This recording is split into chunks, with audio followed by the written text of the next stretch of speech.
Assalamualaikum warahmatullahi wabarakatuh. Alhamdulillah, pada kesempatan kali ini kita masih diberikan kesempatan, insya Allah kita masih diberikan keikhlasan untuk melakukan perbuatan yang baik. Hari ini saya akan memberikan materi tentang sistem pendingin ya pada mobil ya, dengan mata pelajaran perbaikan mesin kendaraan ringan atau PMKR. Kita mulai saja.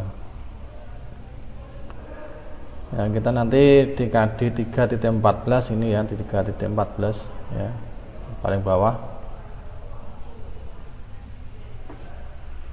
Ini ya, hari ini paparan materi ya, yaitu tentang pendinginan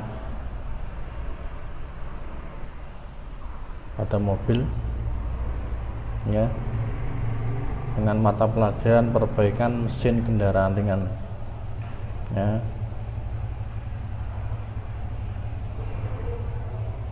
Dengan materi pokok ya, yang pertama adalah 3.14 mendiagnosa kerusakan 3.14 mendiagnosa kerusakan pada sistem pendingin. Yang kedua 4.14 ya, memperbaiki sistem pendinginan ya. Ya, jangan lupa ya di like dan subscribe-nya ya. Untuk yang tidak jelas nanti bisa tanya di komentar ya, nanti pasti akan saya jawab ya. Yang tidak jelas dengan materi ini ya, nanti silakan tanya di komentar ya, nanti akan saya jawab atau akan saya buatkan video berikutnya. Jangan lupa subscribe-nya.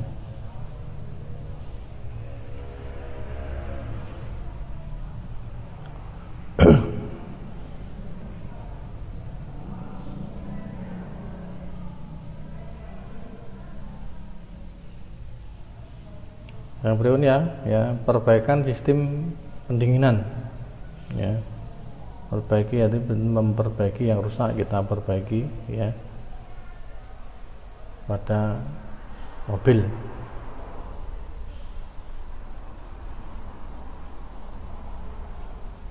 Pada materi hari ini ya, KD 3.14 yaitu memiliki tujuan.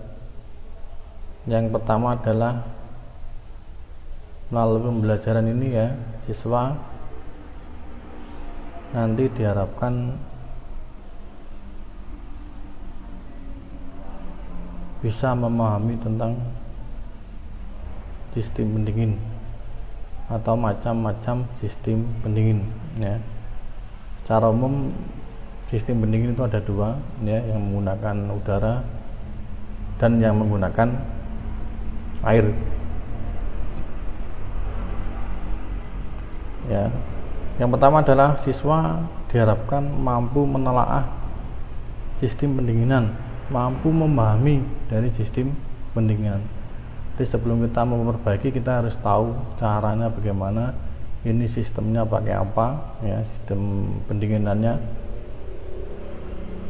Baru kita memahami masing-masing komponen ya, maka dengan seperti itu kita akan lebih mudah untuk perbaiki dari sistem pendinginan. Yang kedua, setelah kita bisa memahami, yang kedua kita harus bisa mendiagnosa kerusakan pada sistem pendingin ya, mulai dari gejala awal ya pada sistem pendingin ya, kita harus tahu gejala ini kerusakannya di sini ya, dan seterusnya. Yang ketiga, setelah kita mendiagnosa, kita harus bisa dan mampu untuk memperbaiki kerusakan dari sistem pendingin itu sendiri ya. Jadi kalau kerusakan sudah diketahui, baru kita bisa memperbaikinya. Untuk materi ya, sistem pendingin ya, diperlukan untuk mengurangi panas yang diserap oleh bagian motor sehingga tidak terjadi kerusakan. Fungsi sistem pendingin untuk memperoleh temperatur kerja motor ya yang tetap stabil, yaitu di antara 90 derajat. Jadi fungsinya supaya panasnya itu konstan ya. panasnya selalu dalam kondisi temperatur kerja.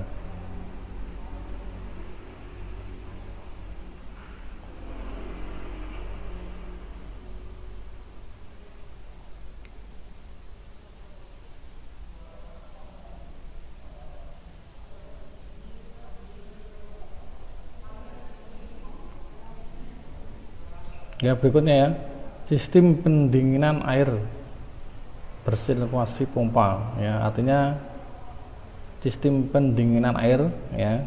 Kemarin di kelas 11 sudah ada sistem pendingin udara dan sistem pendingin air. Ini yang kita bahas tentang sistem pendingin air yang menggunakan pompa ya. Semua mobil yang sudah menggunakan pendingin air itu pasti ada pompa air atau water pump. Ini pompa air nomor 6 ya, pompa air ini ya. Setiap mobil ya yang menggunakan sistem pendingin air ya, air sendiri dibagi beberapa macam. Ada yang menggunakan coolant ya, ada yang menggunakan air tawar itu ya, ada yang menggunakan ya air aqua ya. Untuk nama-nama bagian ya, kita lihat, perhatikan video ini. Nah, ini adalah termostat. Yang pertama adalah nama komponen termostat, yang kedua adalah ini selang ya, ini selang atas, selang bawah ya, selang radiator. Yang ketiga, yang berikutnya ini adalah tutup radiator ya. Yang berikutnya ini radiator, nah ini namanya radiator. Yang berikutnya ini kipas ya, kipas pendingin. Yang berikutnya ini pompanya tempatnya di sini ya. Yang terakhir adalah reservoir tank. Berikutnya adalah peredaran air ya. Peredaran air saat temperatur kerja motor sebelum tercapai, artinya pada waktu mesin masih dingin.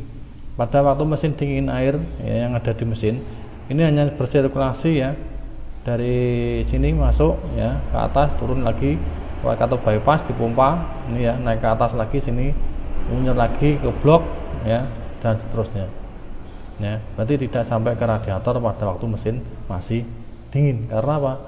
Karena termostat belum terbuka.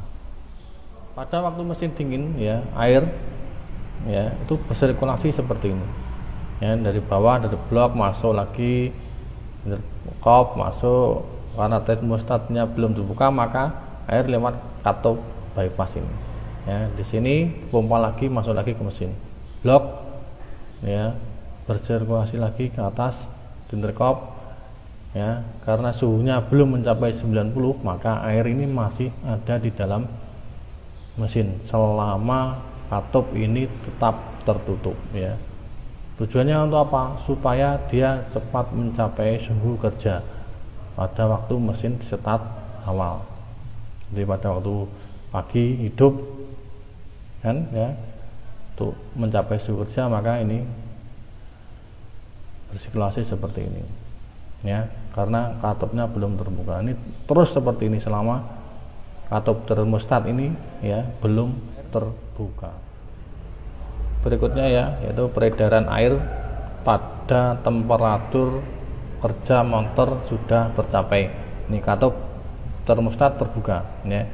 Jadi kalau sudah tercapai, berarti air dipompa lagi silinder blok ya, intercop masuk ke sini ya, itu pada katup bypass ini akan tertutup ya. Tertutup, otomatis air dalam mesin akan masuk lagi ke radiator. Di sini didinginkan oleh kipas ini ya. Nah, dingin lagi dipompa lagi sini. Selamanya ini, selama mesin hidup seperti ini ya. Terus bersirkulasi ya, katup termostat terbuka, radiator dan seterusnya. Temperatur air mencapai temperatur buka termostat ya, itu 90 derajat ya. Air mengalir dari kepala silinder ke radiator melalui selang gas air dengan perpindahan dari radiator ke blok motor melalui selang bawah. Peredaran air diatur oleh katup termostat ini ya, yang mengatur supaya temperatur air tetap mencapai suhu kerja. Kalau suhunya sudah di bawah 90, otomatis ini akan tertutup dan air masuk lagi ke sini lewat lagi bypass ya. Temperatur kerja motor ya 70 sampai 100 ya, tujuannya agar air pendingin motor dalam keadaan temperatur kerja. Ini yang kedua ya, pada waktu suhu sudah mencapai 90 derajat ya, otomatis katup termostat mulai membuka ya. Dengan membukanya katup termostat ya, maka saluran pendingin ya itu akan terhubung dari mesin ke radiator. Jadi salurannya akan terhubung. Jadi karena katupnya sudah terbuka, maka saluran sebagian masuk ke dalam radiator. Setelah di radiator ya, air yang ada di radiator itu akan didinginkan ya oleh radiator ya, oleh sirip-sirip radiator ya, akan didinginkan oleh kipas ya ke udara luar ya. Setelah air dingin ya, akhirnya air dimasukkan lagi ya, atau bersirkulasi lagi ke dalam mesin ya, selamanya seperti itu selama mesin berputar pada suhu 90 derajat. Selanjutnya pompa air radiator ya, yang berfungsi untuk melancarkan peredaran air melalui motor dan radiator supaya pendinginannya merata dan efisien. Dia memompa air yang ada di radiator, dipompa lagi, dimasukkan ke silinder blok ya, dan seterusnya itu. Dan dia selalu bersirkulasi terus selama mesin hidup ya.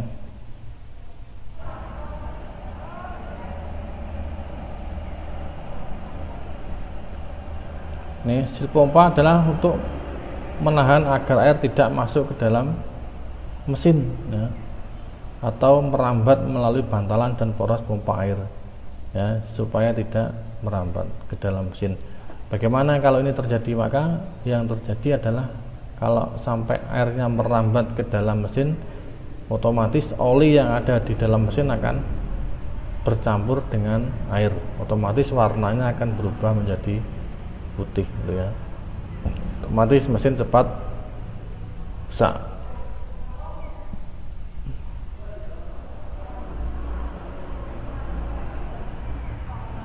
Fungsi radiator ya, radiator yang besar itu yang di depan, yang paling depan itu namanya radiator ya.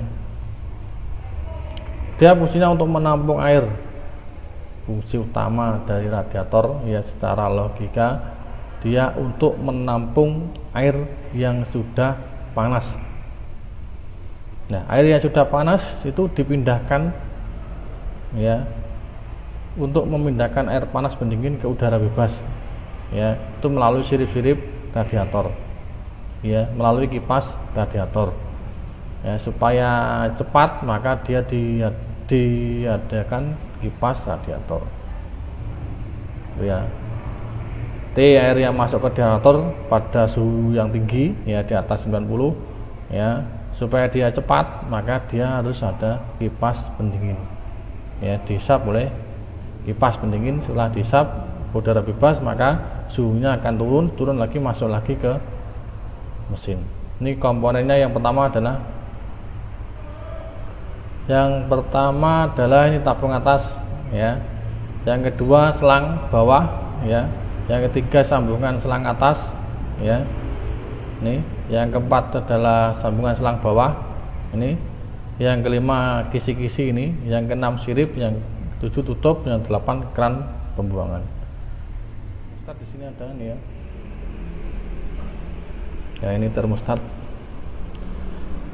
Di sini ya, yang ke mesin ini, yang atas ini ke mesin ya, yang ini ke mesin, yang ini ke dari bypass, yang ini ke silinder ya.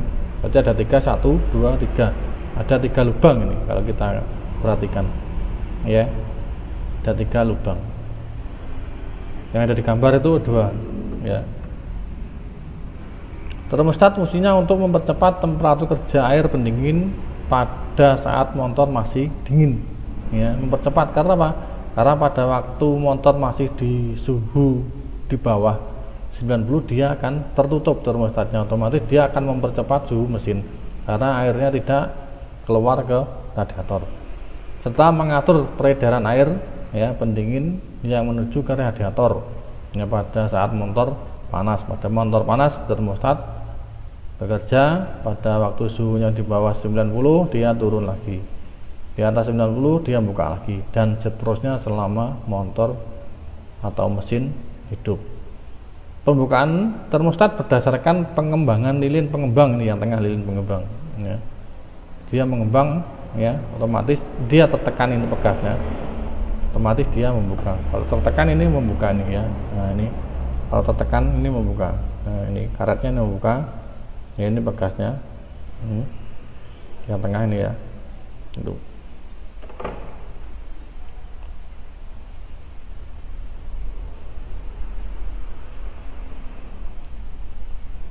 Berikutnya adalah cara kerja dari termostat jenis lilin. Ini jenis lilin, ada 2 lubang ya. Termostat tertutup bila temperatur air pendingin rendah, artinya rendah itu di bawah 80 ya. Di sini ada tulisannya nih ya.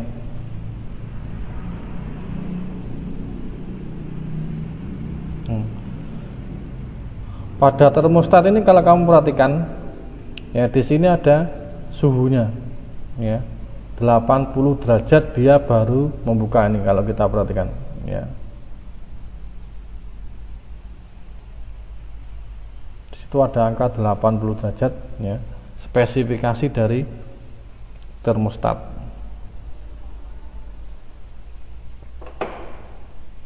Dia pada suhu dingin dia menutup, pada suhu di atas 80 dia membuka, dan seterusnya. Ini posisi terbuka ya, baru membuka, ini membuka penuh ya. Termostat mulai membuka pada temperatur pendingin adalah 75 sampai 90 derajat. Air pendingin mulai mengalir menuju ke radiator. Nah, pada suhu kerja termostat terbuka penuh bila air pendingin panas mencapai 90 sampai 100 derajat. Itu.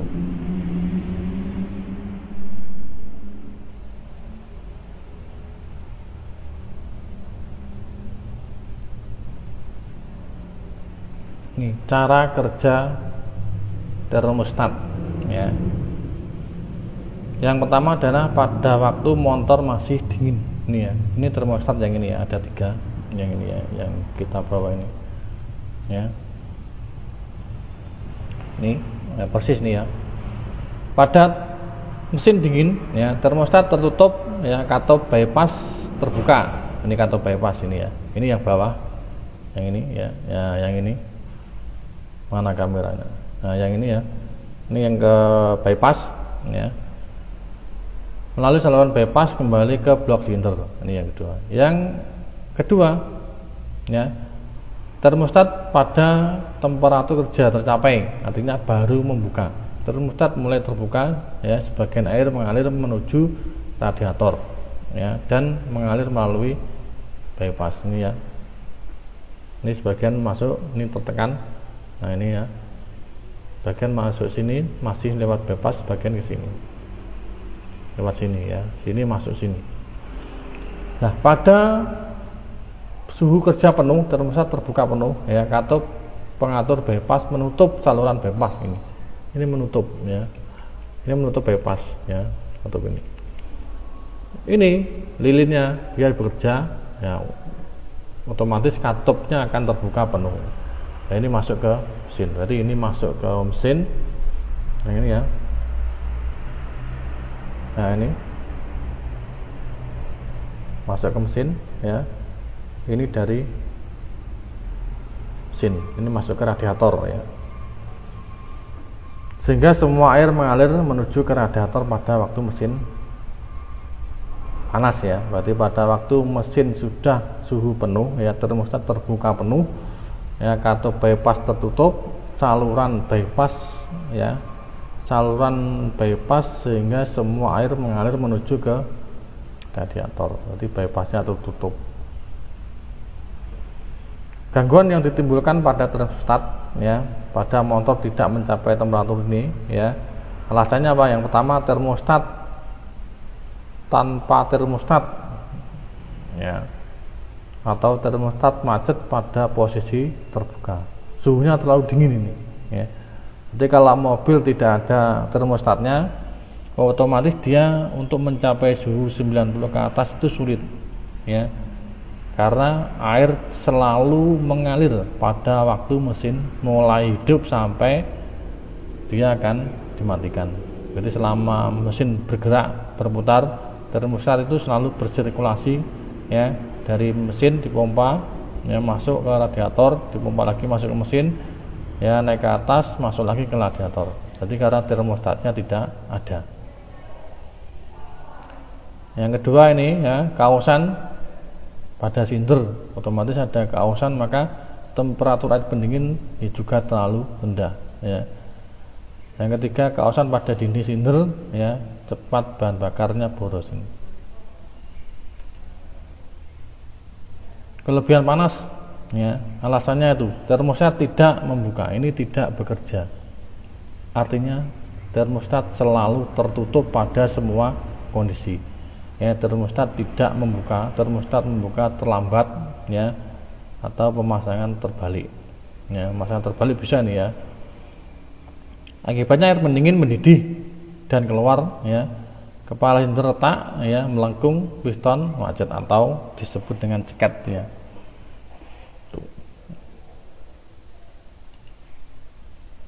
Tutup radiator dan reservoir air, ya. Tahu tutup radiator, ya. Tutup radiator itu, ya, yang di atas tadi, ya. Fungsi utamanya adalah kalau kita lihat hanya menutup saja, ya, menutup dari radiator supaya air tidak tumpah.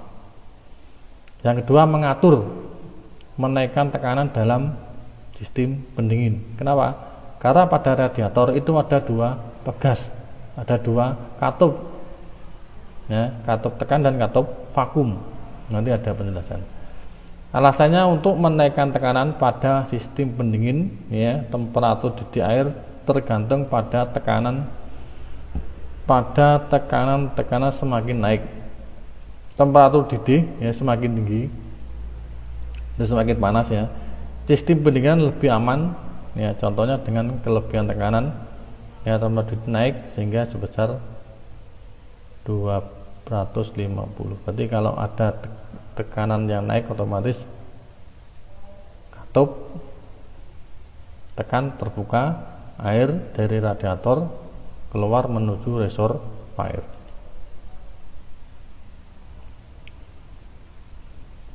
Ini bagian-bagiannya, ya.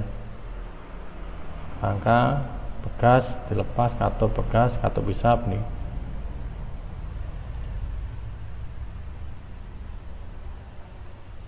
Fungsi katup pelepas untuk membatasi tekanan yang ditimbulkan panas air pendingin antara 80 sampai 120 kPa, ya. Berarti pada waktu katup tekan pada suhu panas itu akan menimbulkan tekanan, ya, pada waktu panas.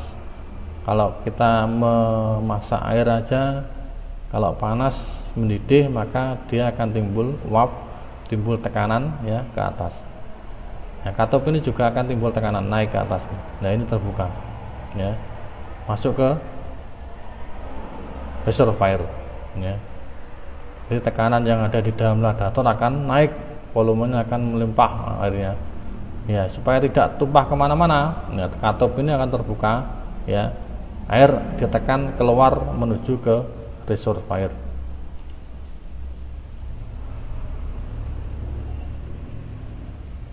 Kalau sudah, ya, masuk, ya, maka pada waktu mesin dingin, ya, di bawah 70 itu akan terjadi kevakuman, ya, yang disebut katup hisap.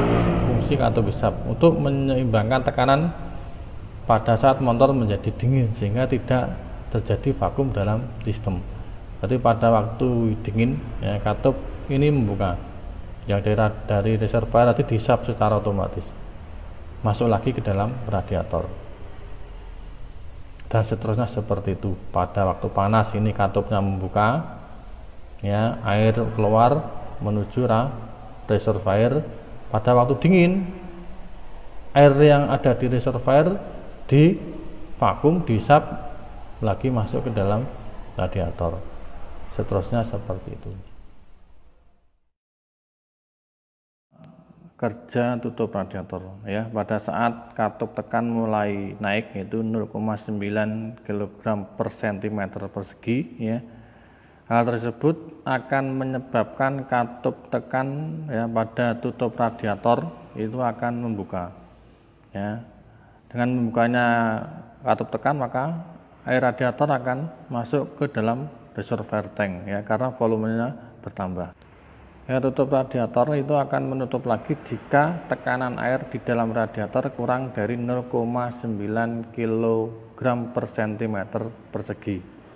Ya, saat terjadi tekanan turun ya, otomatis tutup katup vakum dari tutup radiator akan membuka, yang menyebabkan air yang ada di reservoir tank akan kembali lagi ke dalam radiator dan seterusnya seperti itu.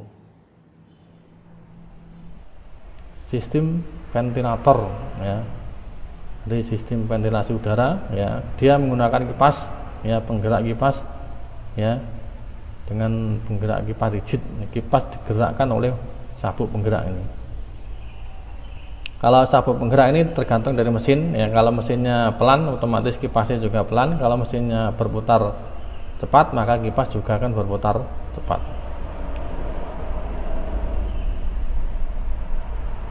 Ini yang menggunakan kopling ya, biasanya dengan kijang ada ini ya.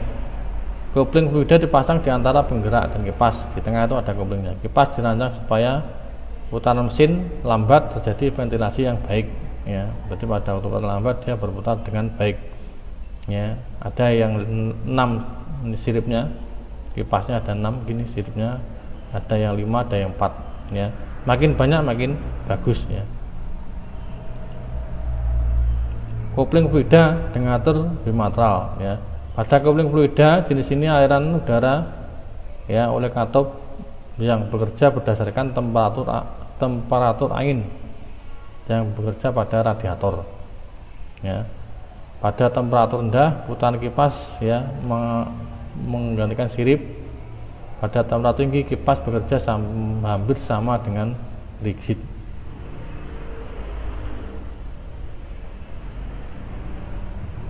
Ya, pada temperatur tinggi kipas bekerja hampir sama dengan rigid ini, 0 sampai ya, lurus nih ya, konstan. Berarti pada waktu putaran rendah dia kecil, dia mengikuti putaran mesin ya. Kalau motor ini ya, panasnya ini menurun yang bawah. Kipas listrik ya, pada kipas ini dihidupkan dan dimatikan atas perintah saklar temperatur ya, secara otomatis. Pada waktu suhu sudah 80 derajat maka kipas akan menyala. Yang terletak pada bagian rumah radiator ya. Pada radiator ini ya, pada saluran radiator, pada air ini ya, dia ada di mesin intercooler, biasanya ada di intercooler. Ya.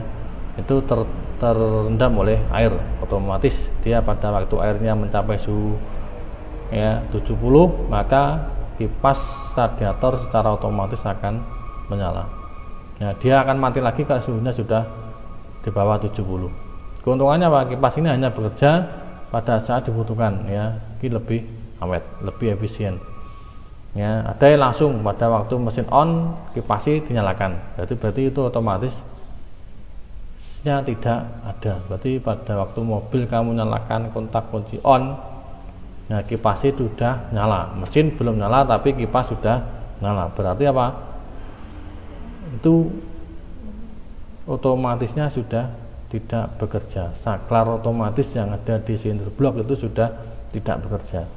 Ya, kerugiannya apa? Ya restrumnya rugi ya. Karena apa? Karena mesin masih dingin, kipasnya sudah nyala.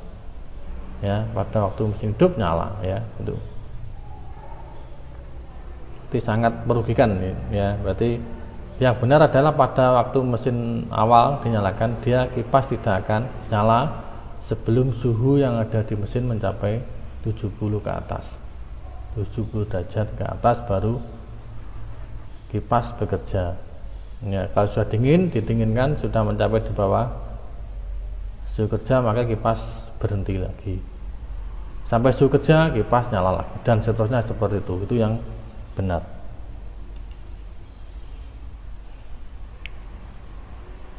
Ini rangkaian kipas ya, dari baterai plusnya ke kunci kontak ke 30 ya, 85 strom ya, 87 ke beban ya, 86 ke relay ke massa.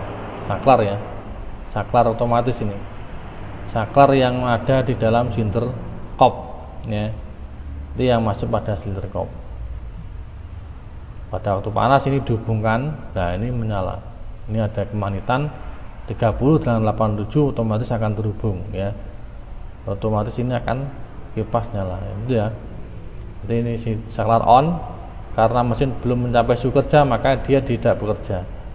Kalau sudah mesin mencapai suhu kerja dia akan bekerja, masanya terhubung ya, 87 terhubung, terjadi kemagnetan di sini.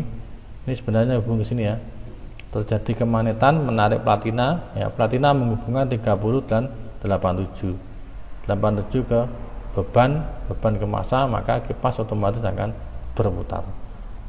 Nah, terusnya seperti itu. Suhu di bawah suhu kerja ini terputus, otomatis ini akan juga berhenti. Oke, terima kasih ya materi hari itu ya. Tugasnya nanti di bawah ya, di deskripsi ya. Jangan lupa ya untuk di like dan subscribe-nya ya. Oke, terima kasih. Kita kembali lagi ke menu awal.